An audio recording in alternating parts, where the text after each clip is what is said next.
Hai minasan, ohayo gozaimasu, konnichiwa, konbanwa. Oke minasan, kembali lagi di channel saya, di channel Bedawa, yaitu channel yang khusus mengupas tentang bahasa Jepang dan kehidupan di Jepang.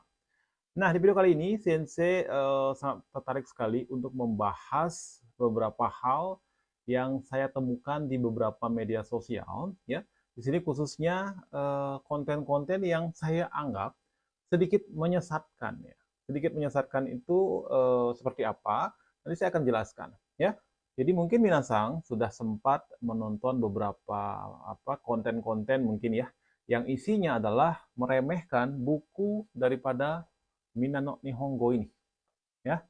Minano Nihongo ini diremehkan dalam artian begini. Jadi mereka membuat argumen atau kata-kata yang seolah-olah buku ini tidak ada manfaatnya. Jadi kata-kata yang sering saya dengar adalah tidak ada gunanya atau tidak ada manfaatnya kita belajar bahasa Jepang dari buku Minano Nihongo. Itu kenapa? Itu karena setelah kalian sampai di Jepang, buku atau pola kalimat yang ada di sini, bentuk-bentuk yang dipelajari di sini, itu nggak kepake. Jadi bahasa Jepang yang digunakan di Jepang itu jauh berbeda atau sangat berbeda dengan pola kalimat yang ada di buku ini. Oke, minasang. Di video kali ini saya ingin menanggapi konten-konten yang seperti itu. Ya, jadi begini. Jadi memang mungkin ya, tidak semua pola kalimat ataupun kata-kata yang ada di sini itu akan 100% bermanfaat atau berguna di Jepang. Tapi perlu dipahami bahwa Jepang itu mempunyai bahasa nasional atau ada juga bahasa-bahasa yang disebut dengan beng atau logat atau dialek, ya. Nah, jadi kalau misalkan kita pergi ke suatu tempat, itu mungkin saja bahasa Jepang di situ sudah tercampur dengan bahasa dialek, ya, atau bahasa daerah yang ada di sana. Contohnya gini, contoh simpelnya adalah bahasa Indonesia orang Bali itu berbeda dengan bahasa Indonesia orang Jawa, ya. Karena mungkin dalam bahasa Indonesia orang Bali itu sudah tercampur bahasa Bali juga, ya. Ada beberapa perpaduan bahasa Bali yang sering digunakan sehingga dianggap bahasa Indonesia. Padahal kalau kita telusuri itu bukan bahasa Indonesia. Nah, mungkin kalian juga coba pikir-pikir, mungkin teman-teman yang ada di Jawa juga mungkin sudah memakai atau bahkan menggunakan dalam kehidupan sehari-hari itu ada bahasa Jawa yang sering kalian gunakan sehingga kalian merasa itu adalah bahasa Indonesia.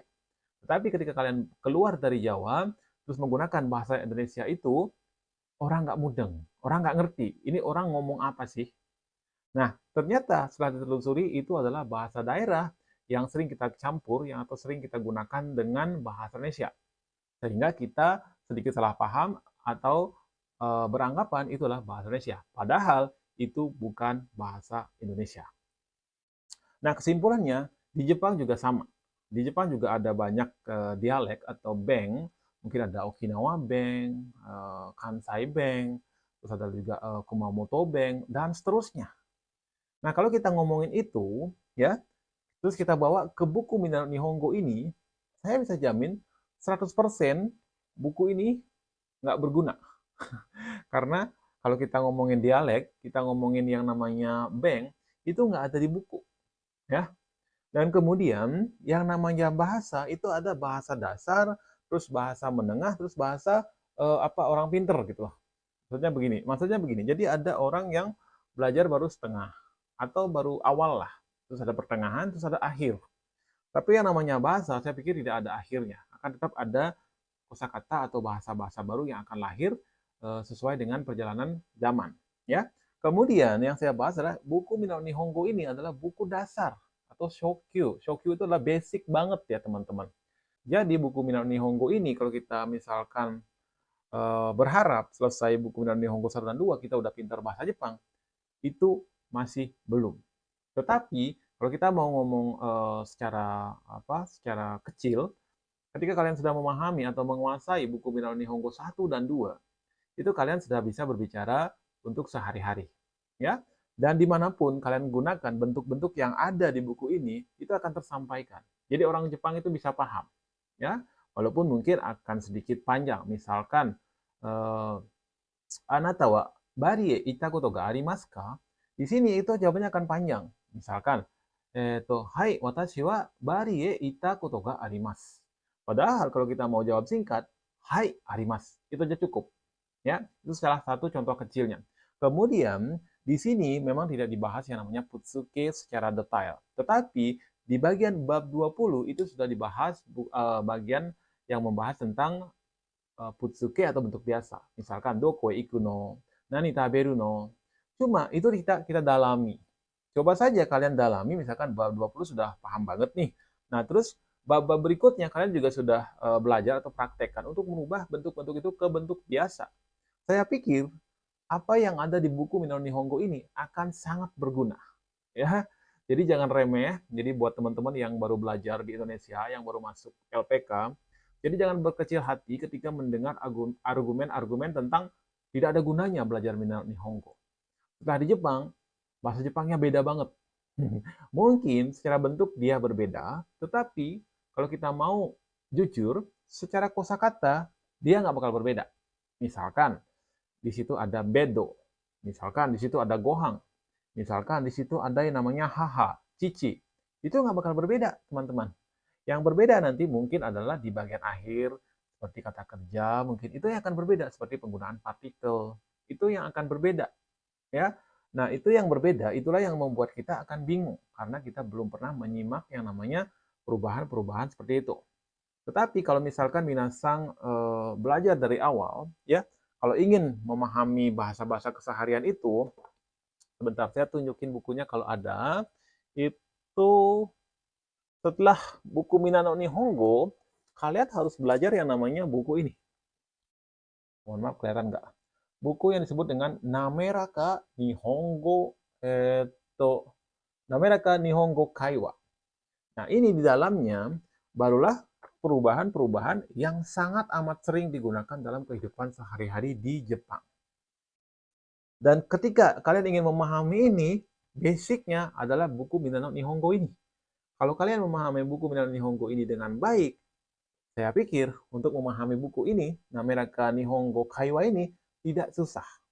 Ya, jadi seperti saya ingatkan, tolonglah buat teman-teman yang sudah pintar, yang sudah hebat di Jepang, jangan menjebolkan atau apa namanya, menurunkan motivasi atau keinginan orang-orang yang ada di Indonesia atau yang baru saja ingin belajar bahasa Jepang di Indonesia ini dengan ungkapan-ungkapan atau argumen-argumen seperti itu. Saya pikir itu kurang bijak. Sekarang kalian bisa ngomong seperti itu, kalian sudah karena posisinya sudah di Jepang dan sudah merasa dirinya mampu. Sehingga kadang-kadang lupa basic kalian itu dari mana. Kalian ngapalin kosakata itu dari mana? Dari buku apa gitu misalkan. Ya. Dan kembali lagi coba kita ingat-ingat lagi, ketika kalian anak-anak, ketika kalian baru belajar yang namanya bahasa, apakah langsung pintar? Apakah semua bahasa yang kalian pahami, bahasa yang kalian punya sekarang itu kalian dapat dari orang tua kalian? Saya pikir tidak. Orang tua sama, dia juga akan mengajarkan basic-basic saja. Tetapi ketika kita keluar, kita ke sekolah, kita kuliah dan segala macamnya, kita akan menemukan banyak sekali seperti bahasa-bahasa yang tidak pernah diajarkan, sehingga kita kadang-kadang berpikir kayaknya percuma deh belajar dari bapak sama ibu, bahasanya tidak digunakan. Nah, ranahnya sampai mana kalian ngomong, dengan siapa kalian ngomong, nah itu berbeda lagi bahasanya. Jadi tolong jangan membuat ungkapan-ungkapan seperti itu, karena itu hanya akan membuat teman-teman kita bingung. Sehingga dia menyimpulkan, udahlah selama gue di Indonesia, gue gak mau belajar. Nanti ajalah ketika masuk Jepang. Jadi, kasihan nanti teman-teman seperti itu. Ya kalau dia itu dibekali dengan kosakata. Kalau kosakata pun gak ada, pola kalimat pun gak tahu. Karena pas di Indonesia, dia nggak mau belajar. Karena apa? Karena ungkapan-ungkapan seperti itu. Karena mereka bilang bahwa buku Minano Nihongo ini tidak ada gunanya. Bahasa-bahasa yang di sini tidak kepake di Jepang. Jadi saya pengen ketawa aja sih dengar-dengar yang kayak gini. Oke, Minasang, mungkin itu saja unek-unek yang mau saya sampaikan di video ini. Jadi silakan kalau video ini bermanfaat, silakan share, silakan tekan like-nya, kemudian buat teman-teman yang baru bergabung di channel ini, silakan tekan dulu tombol subscribe-nya. Jadi tetap semangat, semoga kalian yang masih berjuang untuk belajar bahasa Jepang cepat bisa dan cepat terbang ke Jepang. Oke, minasan, mata sugi no video de aimashou. Ja, mata ne, ganbatte yo, ganbare yo, minasan.